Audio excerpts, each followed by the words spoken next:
प्राचीन काल में हिमालय पर्वत पर एक राजा हुआ करते थे जिनका नाम हिमवान था। उनकी पत्नी का नाम मैना था।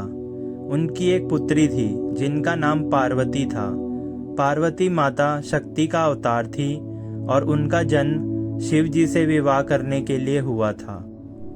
पार्वती जी जब बड़ी हुई तो उन्होंने शिव जी से विवाह करने की ठानी। इसके लिए उन्होंने कठोर तपस्या शुरू कर दी।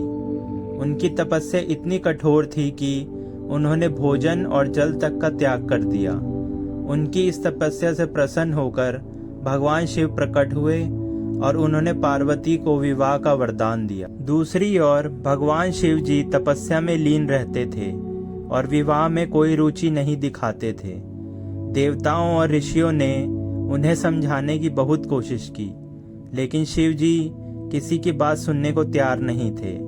तब नारद मुनि ने माता पार्वती को तपस्या करने की सलाह दी। पार्वती जी ने कठोर तपस्या की और अंततः भगवान शिव उनके तप से प्रसन्न होकर विवाह के लिए राजी हो गए। फिर ब्रह्मा जी, विष्णु जी ने उनके विवाह की तैयारियां की। इस विवाह में सभी देवता, ऋषि, मुनि और अनेक जीव शामिल हुए। विवाह के पश्चात पार्वती जी ने शिव जी के साथ कैलाश पर्वत पर निवास करना प्रारंभ किया।